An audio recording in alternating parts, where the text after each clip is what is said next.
on réfute le terme émeute, parce que dans le terme émeute, derrière, il y a quelque chose de très péjoratif, de la violence gratuite. Il y a 20 ans, le 27 octobre 2005, Ziad Benna et Bouna Traoré sont morts électrocutés après s'être réfugiés dans un transformateur électrique car il fuyait un contrôle de police. Aujourd'hui, je suis à Clichy-sous-Bois, précisément dans l'allée Ziad et Bouna, juste à côté du collège Robert Doisneau dans lequel ils étaient scolarisés.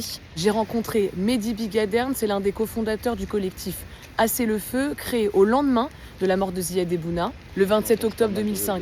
Il avait 21 ans, il est originaire de Clichy-sous-Bois et il revient sur la mort de Ziad et Bouna. Un réveil douloureux ce matin pour la ville de Clichy-sous-Bois, en Seine-Saint-Denis. Des émeutes ont éclaté cette nuit dans le quartier du Chêne-Pointu. C'est la première fois que je vois aussi ma ville qui brûle autant, en fait, ses premières confrontations avec la police. On avait des hélicoptères, ce que j'avais jamais vu, avec un projecteur important qui mettait la lumière sur les tours, les bâtiments. Plus les jours passaient, plus il y avait une réponse sécuritaire qui était importante. J'avais l'impression d'être à Bagdad. J'étais très en colère aussi. Je m'obligeais, avec d'autres plus grands, d'essayer de ramener de l'apaisement. Toute la nuit, ce qu'on appelle les grands frères, une dizaine de jeunes adultes, ont patrouillé à la demande de la mairie et des responsables religieux. Là-bas, il y a des parents, il y a tout le monde, vous êtes en train de jeter des conneries par la fenêtre. Arrêtez, on l'a dit, ils vont monter après. Tolérance zéro là.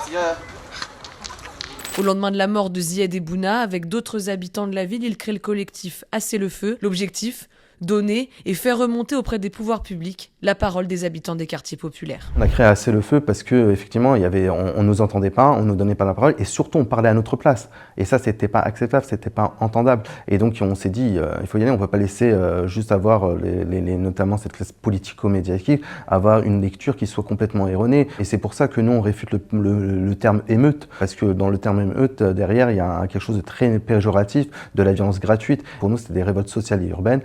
Parce qu'il y avait des messages, en fait, ça n'a pas pété comme ça a pété parce qu'il y avait une vraie souffrance derrière, une vraie colère. Il était important de reprendre notre pouvoir en main. Ils ont commencé leur tour de France à bord de 2 bus, 120 villes parcourues, quelques chaises, une table et des stylos ont suffi pour engager la discussion et recueillir des doléances.